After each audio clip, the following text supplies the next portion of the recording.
Hello and welcome to the Wets Bets show, powered by Her Hoop Stats, the show where we literally bet on women. I'm Calvin with Dano, and we got a special guest today, Ryan Fees. Am I saying your last name right? Is it Fees? That's right. You got it. You got it. Like, pay your Awesome. fees. What's up, Ryan? Welcome to the show. Good to have you. We are going to make our picks for day one of the first round, which is tomorrow, Friday.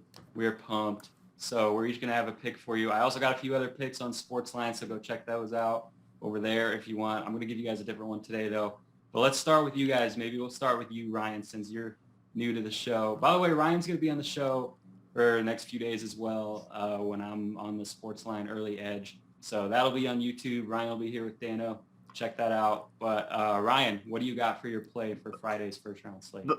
Before he goes though, he did come on the show when you were busy once, and we kind of had a show off on like Michigan State. Ryan ended up going 3-0 that day on all the picks he gave out. So I don't mean to say he's starting off on a streak, but let's keep it rolling. Yeah, no pressure, I guess, right? But It was nice. Yeah, it was nice to have a little trifecta premiere. So glad you mentioned that, Dan. I totally forgot about that. I was out that day, so all good. Listen to Ryan. He's obviously the GOAT. We're just going to the ride.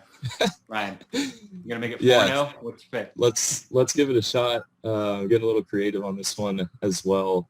So I'm from Fort Worth, Texas, originally, not too far away from University of Texas at Arlington, just about 10 minutes away from where I grew up. That's going to be my pick for Friday against Iowa State.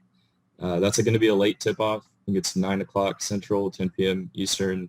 Iowa State can obviously play with the best. They took Texas down to the wire conference tournament, have some really great wins. I just don't trust them down the stretch to cover 20 points. I think UTA is excited to be there, and I think it's going to be a little bit closer than people realize. I've even heard some chatter of people throwing down some money line. I'm not going to be that aggressive. I think it's going to be relatively close. I could see UTA keeping it within 10 or 15 points for sure. Definitely, and I like that play too, because, I mean, if you're Iowa State, you're probably already looking forward to probably the marquee matchup of the second round, like the crosstown schools, Iowa State, Iowa. Or that would be the Elite Eight, I guess, or Sweet 16. Sweet 16, two versus three. Yeah, I'm sure they got it circled. Yeah, they're at home. You want to get as much rest as you can. Ashley Jones, I think, played close to 37 minutes against Texas, and you could tell she was worn down by the end of the game.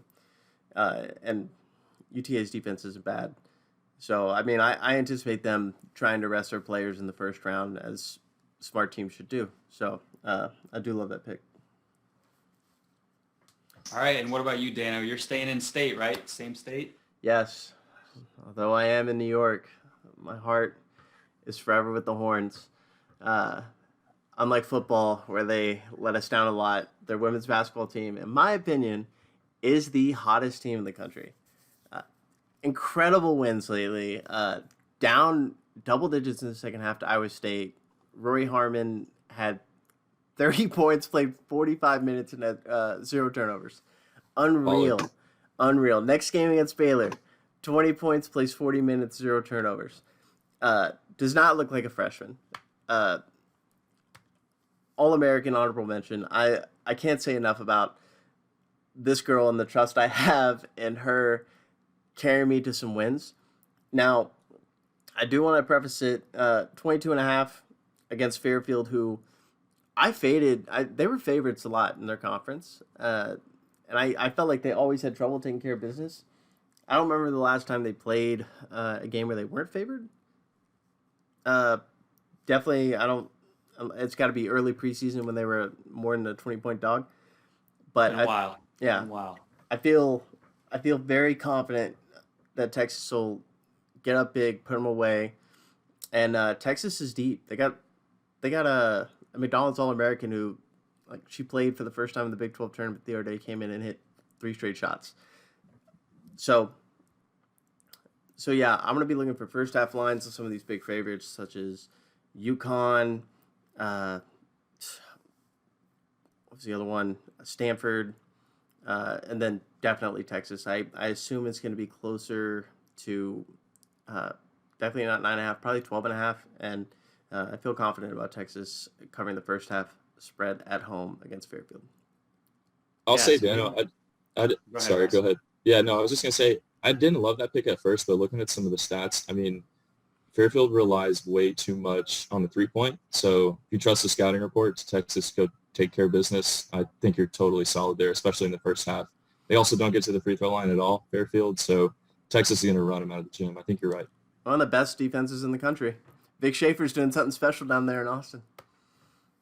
Yeah, and all they want to do is whatever you want to do, they want to make sure you don't do that. If Fairfield wants to take threes, they're going to make sure they don't take threes. That's Texas's MO, right, is make you do something other than what you want to do. It's an elite defense, so I'm with you on that one. And this is a line, too. Like I said, we don't have first half lines yet. Hopefully we get them soon.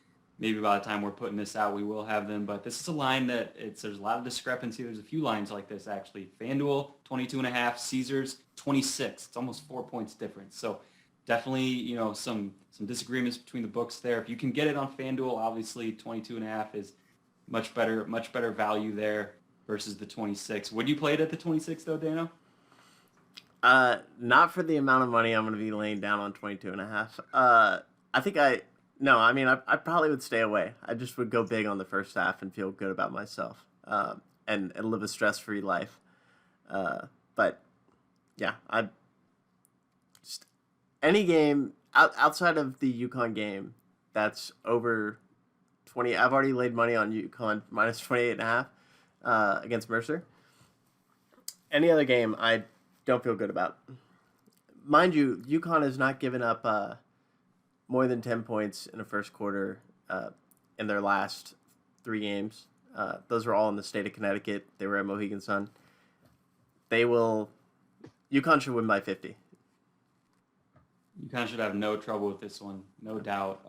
They've been winning their last 8 games by over 40 points on average. Those against Big East competition.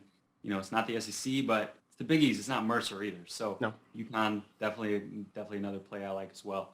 And I got a play that's a little bit closer than, you guys are both going with some of those bigger blowouts. I'm going with a game that should be very, very close.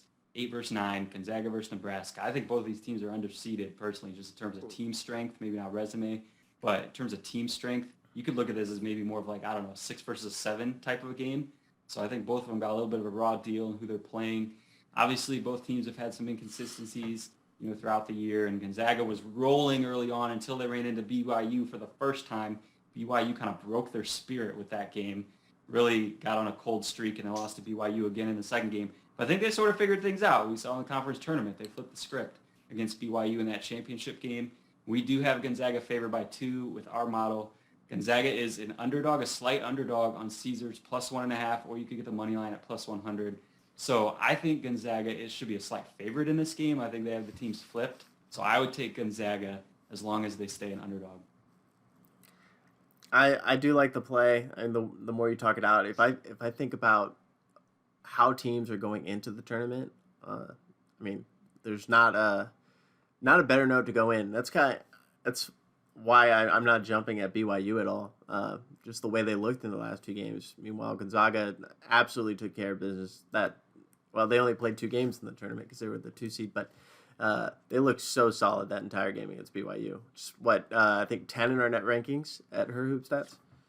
12th in her hoop stats rankings, and Nebraska's 20th. So like I said, Yeah. in terms of those rankings, they both should be top 5 seeds. I don't think their resume says that, but just in terms of team strength, these are 2 really solid programs. Both of them could give Louisville a run in the second round, honestly. But so that's the play I'm going with. Again, thanks for joining, guys. Like we said, Ryan and Dano are going to be holding down the fort for a little bit, so keep an eye out for their content and their plays. Keep an eye out for my shows and my picks over at Sportsline. I'll be joining them for the next few days. And have fun. This is the best weekend of the year. Enjoy the games. Absolutely. The madness. Boom.